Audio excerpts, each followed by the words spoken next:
Hi, this is Mr. Kim Keitlinger, a stressed out Mr. Keitlinger, trying to get these videos ready for my calculus class in October when I am in Germany.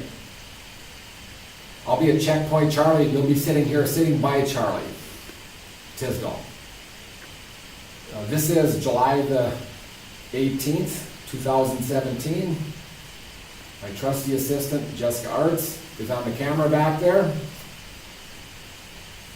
And I'm going to see the Twins play on Friday. They're playing the Tigers. I'll see them play Friday and Saturday. Hopefully they can get a couple wins there. But we're not here to talk about the Minnesota Twins. We're here to talk about calculus, and in particular related grade problems. Our first problem, you have to be able to read. Bob is sitting 200 meters from the helipad. I think that's what they call it. Here's the helipad. There's Bob. He's sitting 200 meters from the helipad. That's the ground right there. Okay, the helicopter, 300 meters in the air, is making a vertical landing. Here's the helicopter. It's 300 meters in the air. It's making a vertical landing. Because that's vertical, we can put a right angle mark in there. That's going to help us tremendously with our Pythagorean theorem and with our trigonometry, our SOHCAHTOA, that we're going to need to use in a little bit on this problem. Okay, it's making a vertical landing at 30 meters per minute. Oh, that thing is important. Meters per minute. Meters per minute. Oh, so its height is changing that many meters with respect to time. If I look at my picture, I'll label this as my x. This should be my y, just like on our Cartesian coordinate system, my x-axis, my y-axis. There's my hypotenuse. Okay, and the helicopter is going this way, so that y is getting less. So this should be dy dt. That's how that y is changing with respect to time. My writing is terrible. I've seen worse though, not often. Dy dt is going to be a negative 30. Okay, and it is negative because y is getting smaller on this problem. Okay, after 4 minutes, let's talk about that. Here's how fast the helicopter is descending, 30 meters per minute. So 30 meters in 1 minute, another 30 meters, another 30 meters, another 30 meters, that'd be 120 meters. So it was up 300 meters, it came down 120 meters altogether. And I'm getting that from this information right here. So 300 subtract 120, this should get us to 180 meters. So let me cross off that 300 and put that 180 there. A little Pythagorean theorem, 200 squared plus 180 squared should give me that hypotenuse squared. I've got that right here. Don't go anywhere, Jess.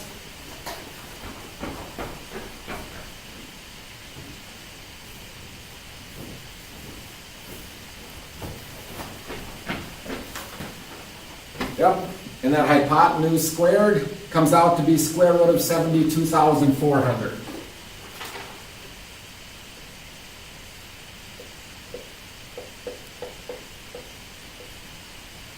We can put that on our picture. If I keep reading, after 4 minutes, how is the angle of elevation? The angle of elevation from Bob to the helicopter changing. Okay, there's Bob, there's the helicopter. I'm going to call this angle theta. That's our angle of elevation. I want to know how that's changing, and it's going to be changing with respect to time. As that helicopter is coming down, this angle will be getting less. So what we want to find here is d theta dt. I want to find how that helicopter is changing with respect to time. From here, because an angle is involved, we have to use trig functions. So we're going to look at our sine, cosine, and tangent.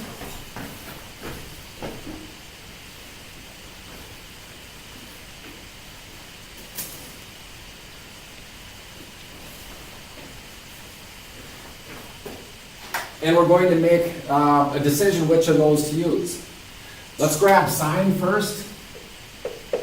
Okay, sine of the angle, sine of theta. Sine means opposite of hypotenuse. So from the angle, my opposite is the y. My hypotenuse is the h. Okay, so we have this.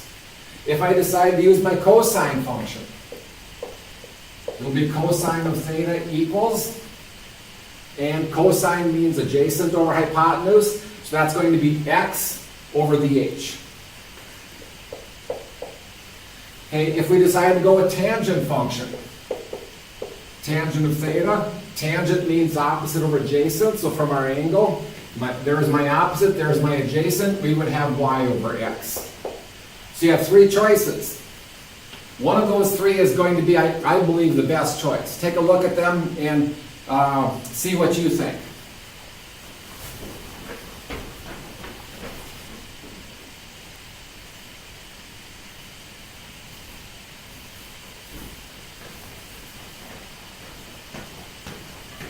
Okay, going back to our choices here. Is theta changing? Yep, as that helicopter is going down, yep, that angle will be getting smaller, so theta is changing. Is y changing on this picture?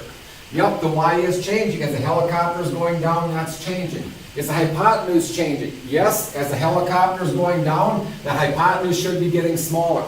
Okay, so all three of those are changing, so I need to leave all those in my problem.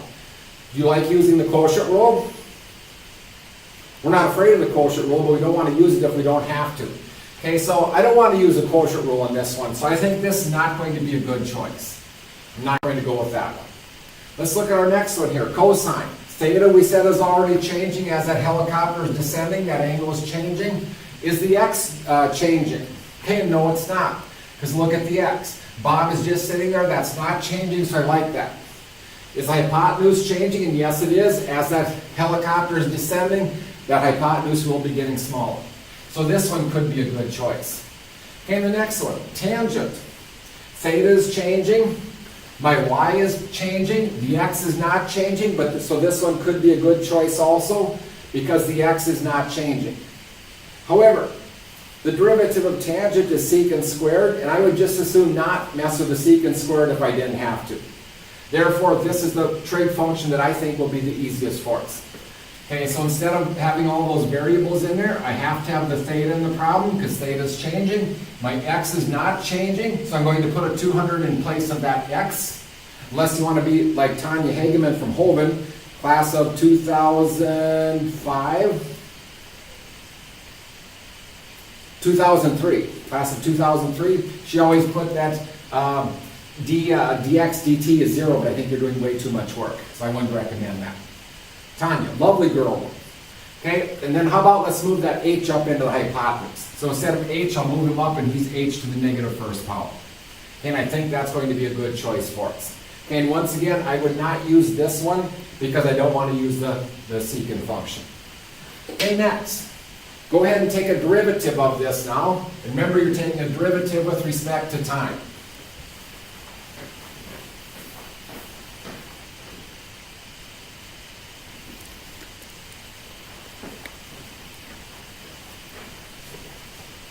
The derivative of cosine we know is negative sine.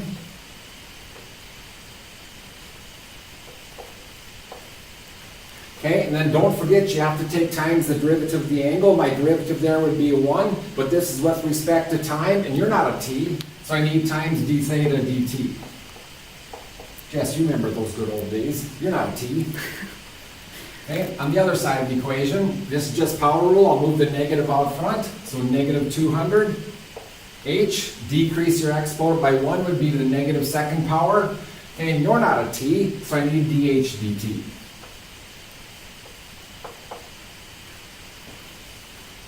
Now we can start substituting. I'll copy down my negative. Sine of theta I'll get from the picture. Sine means opposite over hypotenuse. My opposite is 180. My hypotenuse is square root of 72,400.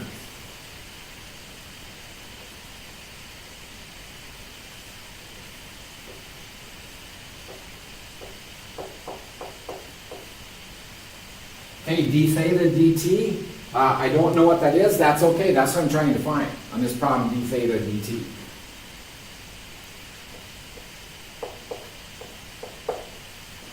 My negative 200, I'll copy that down. My hypotenuse, I'm going to have to move him into the denominator because of the negative, and then I'll square him. This is going to work out pretty well. I'm moving this guy down, I'm squaring. And we're good at squaring square roots. When I square a square root, I get what's underneath it. So that denominator will just be the 72,400.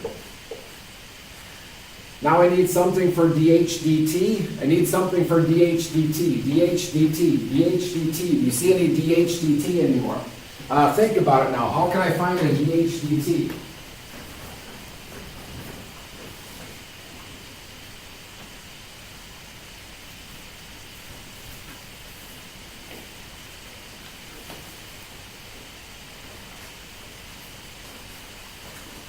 It's going to be the oldest trick in the book to find dH dt, Pythagorean theorem. Pythagorean theorem. So x squared plus y squared equals that hypotenuse squared. Looking at the picture, my x is not changing, so I'm just going to put a 200 squared in for him. If he's not changing, I can put his value in. Okay, now we'll take a derivative with respect to time. This is a constant. Derivative of constant is 0, so that's gone. My derivative here would be a 2y dy dt. I always do that. Equals 2h dH dt. I see a 2 on both sides, the equal sign. We'll cross that out. My y, we can get from our picture, our y is 180. My dy dt, up. There's our dy dt is negative 30. My hypotenuse, I'll get from the picture, square root of 72,400. And the dH dt, that's what we're trying to find. Okay, don't look at this like you don't know what's going on here. That problem is a simple problem like this. If I had 7 equaled 3x, wouldn't you divide by 3 to figure out what x is? So this one, let's just divide by 72,400. I'm going to put it right over here right away. I'm putting it in for that dH dt, so that'll go right here. Okay, instead of 180 times a negative 30, I'm going to put the negative with the 180 instead. So a negative 180 times the 30, and then I have to divide by the square root of 72,400.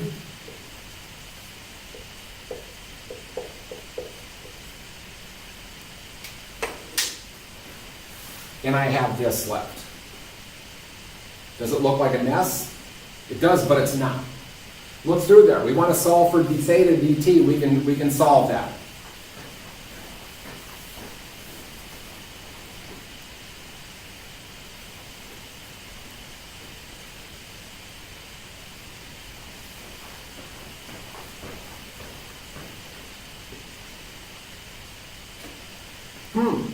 Here's a term on the left side. This is one term on the right side because they're times each other. How about if I multiply both sides by square root of 72,400?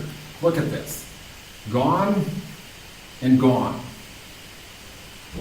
Oh, what else do I see? Here's a negative 180. There's a negative 180. I'll divide both sides by a negative 180. Gone and gone. Oh, there's my d theta dt. Is all alone, so what I have here should be my answer. So grab your calculator and punch this out. d theta dt. Go ahead, all of you guys, punch it out on your calculator. Punch out what I have here.